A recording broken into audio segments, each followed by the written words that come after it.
If you're reliant on paid advertising to always win your next batch of patients, then you're playing a risky game. Because rather than trying to gamify the system, why don't you become the system's answer? And in this episode, I want to show you exactly how. Welcome to the Business of Hearing podcast, the podcast for private practice hearing care leaders that want to grow recognition, reputation, and revenue in a fast-changing world with a changing generations, with online tech becoming more unpredictable than ever before about how we predictably and reliably win our next batch of patients. That was a tongue twister, and I got through it. So, look, for a long time, I've been in this industry for 9 years or so now, and when I look at what marketing agencies deliver for most practices, when I look at how most practices have predictably won new patients, it's nearly always been paid advertising. It's we run SEM, we run PPC, we run Google Ads, we spend X a month with an agency, and then we generate X number of leads that generate Y level of revenue, right? That has been the game that's been played over and over again. And when we start to work with new practices, we often look at this and go, okay, how much are you spending? What's it generating? Let's look at the reports. Let's look at the revenue generated and take a look at it. And that has been what most marketing agencies have rolled out.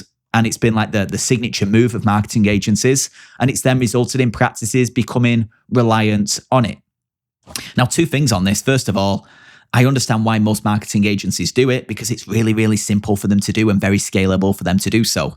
Same templated landing pages, same Google Ads, inject a new client, skin the landing page, put their logo and phone number on it, run a new ad account, charge a monthly management fee, scalable, send some reports at the end of the month, whether they're doing 5 of them or 500 of them.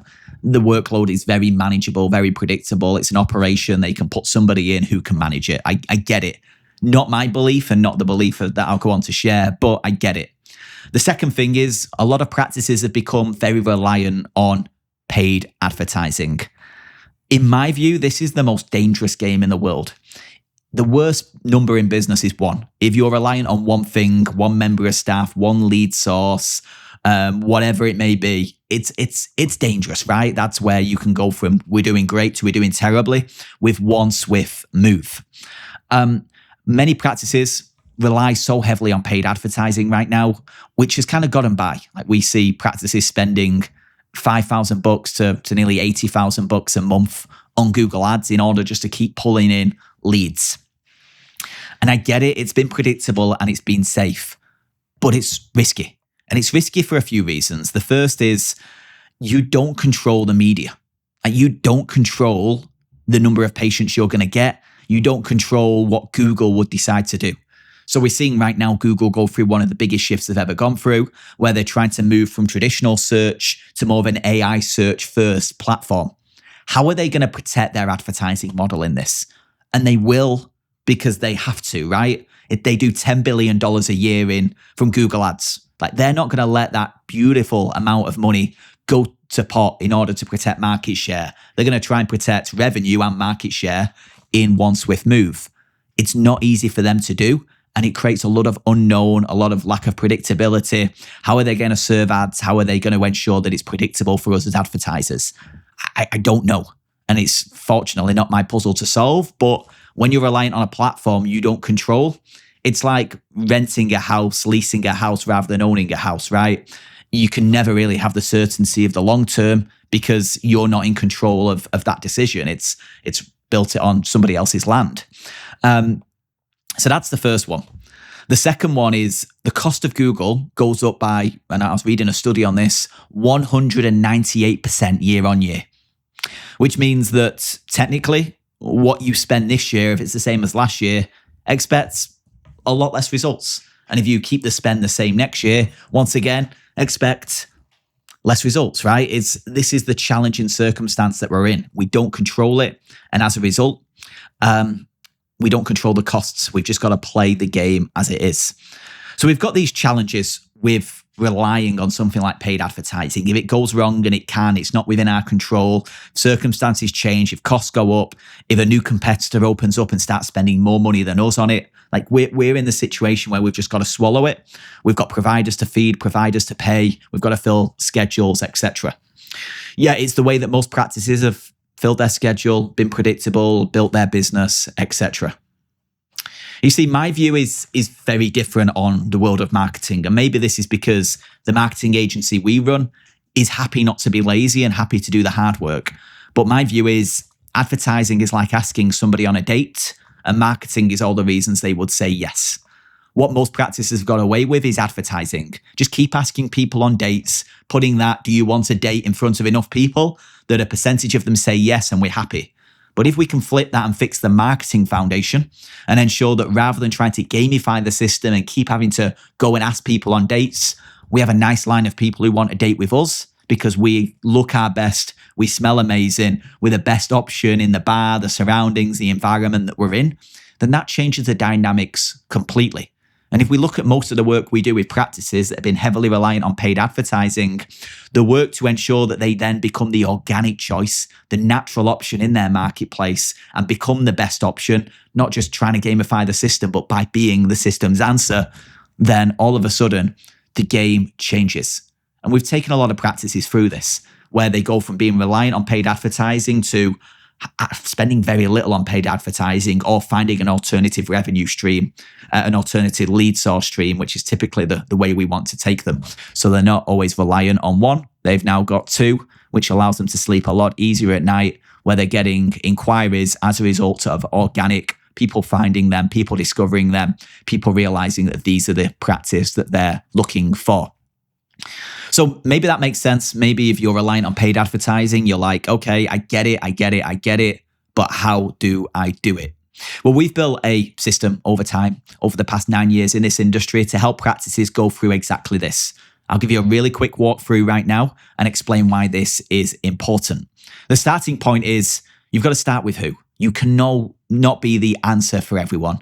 In a market that's changing fast, in the boomers coming through, 70 million boomers born between 46 and 64 in the US, 1 in 5 Americans are going to be over the age of 70 by 2030. That boomer wave is going to hit us as an industry. And that generation want preference over proximity. They want the best fit for them. Like, you can be unique, you can stand out, you can be boutique and unique, you can choose your who and be the logical option for that who. Second thing is you need to look like the best option. We can no longer as an industry get away with shitty websites. We've done it for a long time. A little brochure website that looks okay on mobile, doesn't really do a good job, just talks about the things we do, the manufacturers we work with, stock imagery, maybe a picture of us if they're lucky. That's got us through. And a lot of paid advertising websites, a lot of practices that rely on paid advertising have websites like that because they've never had to really give it a second thought. But if that's the case, who's going to choose you? Would you choose yourself if you were in the shoes of your ideal patient? Probably not, right? We need to look like the logical option, which means we need a really good website, not just for the sake of having a good website, but something that attracts and converts and ensures that the people it brings through are almost pre-sold and pre-educated that we're the right fit for them in order to make your internal operations better, ensure there's more elasticity with price, etc., etc. We then need to build a never-ending body of evidence. We look at where search is going right now. The more and more evidence, the more trust signals you can build, the more easier it is for the algorithms and the people to recommend and choose you. Case studies, evidence. If you're in the community, prove it. If you give back to the community, prove it. If you're the experts, we need the evidence. We need the proof. If you've got a unique methodology of how you achieve an outcome, it needs documenting in as much detail as possible. Like, this is where it's hard work, but it's the right work to do. Therefore, it's worthwhile work. It's then a case of fix your pricing, ensure that we're not position ourselves as we sell hearing aids plus service, but we're articulating our value correctly in order to make it easier for people to choose us and for us to grow ASP. We then need to communicate effectively with all the key decision makers, whether existing patients, referral partners, physicians, etc. We then naturally want to become locally iconic. How do we become the name on the tip of people's tongue when hearing loss, hearing health, hearing aids, hearing care comes up in conversation? Then it's basics to a gold standard consistently and growing the moat between ourselves and everybody else. But like, that methodology is the most effective way for you to win the marketing game, because you fix positioning, you fix the brand that people see, you fix the evidence so they can see people like them who achieve the outcome they're looking for from coming to your website. You've got your pricing aligned, you're communicating effectively in order to build raving fans out of patients and show that you're a safe pair of forward-thinking hands for physicians. And then you becoming locally iconic to be well known by people in the community that grows referrals, grows your repetition, grows your recognition. And then it's how do we play that game as effectively as possible? If you do that effectively, you do that well, you run that set of train tracks very, very well, then what happens is marketing grows. You start to become the logical option in the marketplace. More people know you, more people refer you, more people choose you, less reliance on paid advertising. But this side's the hard side. Like, doing all this isn't the easy yards, but it's the yards you must play if you want to win the long game. Paid advertising is a quick win. You can plug it into place. You can start getting leads and inquiries, but becoming reliant on it, especially if you become a practice that is not a new practice, but a practice that has mouths to feed, staff, reputation, becomes a larger practice. Just being reliant on paid advertising, I think, is such a risky game. The worst number in business is one, and that is one big revenue source, income stream, lead generation stream that you do not control. And if circumstances outside of your control occur, then you're left in a compromised position. You fix the marketing, that is always going to be within your control. Your reputation, your recognition, how people see you, perceive you, the story we tell to them, they're the things that we can influence. And you do that effectively, that is the game that is always going to win. No matter what happens with the algorithms, no matter what shifts, no matter if the cost goes up or down of advertising, if you win the marketing game, you're set in a very, very strong position. And that's exactly what we do with many of the practices that we work with, helping them from all different situations, from having a poor advertising and marketing strategy to being reliant on paid ads to not being in a situation at all. If we can help with that, then give us a shout. We'll explore whether it's a potential fit and see if we can help you also. But if paid advertising is what you're reliant on right now, please take this as the nudge, take this as the message, because we've all heard horror stories of ad accounts being closed, circumstances changes, competitors opening up who are going to spend significantly more than you. And just note that if an Amplifon opens near you, they can spend significantly more to acquire a patient than you can because of their cost of goods, because of everything that they've built in through the efficiencies of their system and process. It's what they're built to do. Minimize the risk. If we've got a SWOT analysis, your business right now, that's probably one of the biggest weaknesses and threats that you have. And it's manageable and mitigatable if you work on the marketing. Hopefully that's helpful. I appreciate your eyes, ears, and attention as always. And I'll be back again next week with yet another episode.